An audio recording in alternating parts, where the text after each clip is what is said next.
नियम के ना खासदार साहेब वाला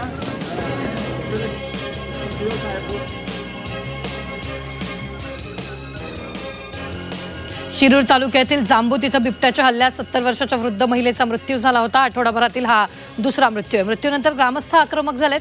त्यांनी मृतदेह ताब्यात घेण्यास विरोध केला। बेल्हे जेजुरी महामार्गावरील पंचतळे इथं ग्रामस्थांनी रास्ता रोको आंदोलन केलं। या आंदोलनात खासदार अमोल कोल्हे यांनीही सहभाग घेतला होता।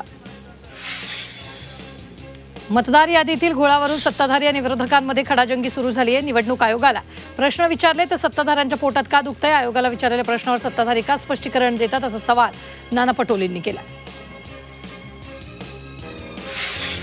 भाई जगतापांच्या वक्तव्यावर उपमुख्यमंत्री एकनाथ शिंदेंनी प्रतिक्रिया दिली। प्रत्येक पक्षाचा अधिकार असल्याचं शिंदेंनी म्हटलंय। काँग्रेसच्या स्वबळाच्या भाषणानंतर राजकीय उलथापालथ होण्याची शक्यता आहे।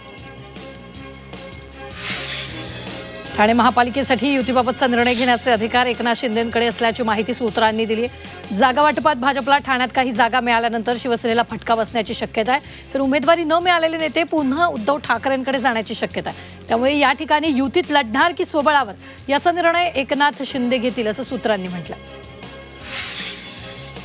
राज ठाकरेंपाठोपाठ आता उद्धव ठाकरेंचाही मेळावा मुंबईत पार पडणार आहे। 27 ऑक्टोबरला मुंबई शिवसेना उद्धव बाळासाहेब ठाकरे पक्षाच्या उपशाखा प्रमुखांचा मेळावा पार पडेल।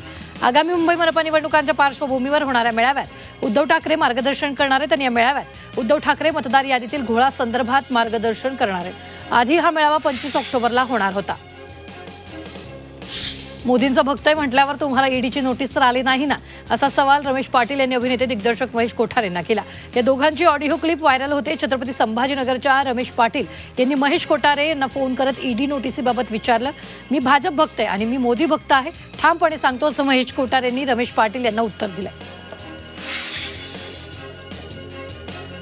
मुख्यमंत्री देवेंद्र फडणवीस यांनी एका रात्रीतच सोलापुरातील अजित पवारांच्या राष्ट्रवादीचा गेम केलाय।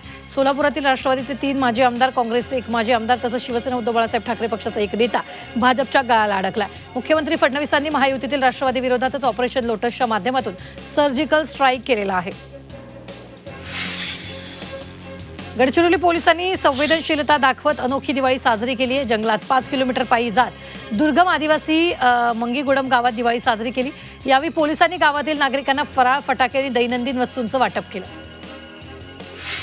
येवला शहरात बलिप्रतिपदानिमित्त पारंपरिक उत्साहात बळीराजाची मिरवणूक काढण्यात आली। इडापिडा टळो, बळीचं राज्य येवो अशा घोषणा देत पारंपरिक हलगीच्या वाद्यावर बळीराजाची मिरवणूक निघाली। बळीराजाच्या वेशभूषेत शालेय विद्यार्थी सत्यजित चित्ते मिरवणुकीत विशेष आकर्षण ठरले।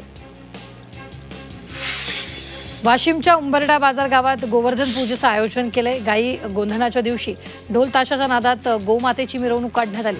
तसंच चाऱ्याची विशेष व्यवस्था करून ग्रामस्थांनी गायीचं आदरपूर्वक स्वागत केलं। तसंच मानाच्या हनुमान मंदिराभोवती गायींच्या कळपाची प्रदक्षिणा पाहण्यासाठी नागरिकांची गर्दी झाली। सिंधुदुर्गाच्या सावंतवाडीमध्ये दिवाळी सणाच्या निमित्तानं कोकण फेस्टचं आयोजन करण्यात आलं। या फेस्टमध्ये महिलांनी विविध प्रकारच्या बनवलेल्या घरगुती वस्तू विक्रीसाठी आणल्या। त्यामुळे महिलांना रोजगाराची संधी प्राप्त झाली आहे। साताऱ्यात सिद्धनाथ जोगेश्वरी देवीच्या शाही विवाह सोहळ्याचा शुभारंभ झाला। दिवाळी पाडव्याच्या मुहूर्तावर मंदिरात श्रींची घटस्थापना आणि हळदीचा कार्यक्रम पार पडला।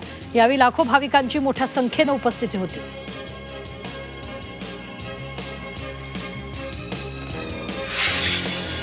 इंदापुरात कृषी मंत्री दत्तात्रय भरणे यांच्या हस्ते ट्रॅक्टर अवजार वितरण कार्यक्रम पार पडला। यावेळी भरणेंनी अतिवृष्टीग्रस्त प्रत्येक शेतकऱ्याला मदतीचं आश्वासन दिलं।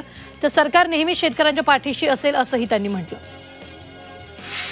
यंदा दिवाळीत एसटी महामंडळानं दरवर्षीची हंगामी भाडेवाढ रद्द केली आहे। त्यामुळे प्रवाशांना मोठा दिलासा मिळाला आहे। त्यामुळे बस स्थानकावर प्रवाशांची मोठी गर्दी पाहायला मिळते। दिवाळीमुळे धुळे बस स्थानकावर प्रवाशांची गर्दी झाली आहे। पाडवा आणि भाऊबीजेनिमित्त जादा बसेसची सोय करण्यात आली। भाऊबीजेसाठी गावाला जाणाऱ्या महिलांची स्थानकावर गर्दी पाहायला मिळते। सातारा शहरासह अनेक भागात वादळी वाऱ्यासह जोरदार पावसानं हजेरी लावली। दुपारी ढग दाटून आले आणि त्यानंतर सोसाट्याच्या वाऱ्यासह ढगांचा गडगडाट सुरू होऊन अवकाळी पावसाला सुरुवात झाली। तब्बल अर्धा तास साताऱ्यात हा मुसळधार पाऊस कोसळत होता। ऑक्टोबर महिन्यात या अचानक झालेल्या पावसामुळे सगळेच आश्चर्य व्यक्त करतात। जळगावमध्ये दुसऱ्या दिवशी पावसाची हजेरी लावली। दिवाळीच्या सणात जिल्ह्यातील अनेक भागात मुसळधार पाऊस झाला। पावसामुळे मार्केटमध्ये खरेदी करण्यासाठी आलेल्या नागरिकांची तारंबळ उडाली आहे। पावसामुळे अनेक भागात पाणीच पाणी साचले।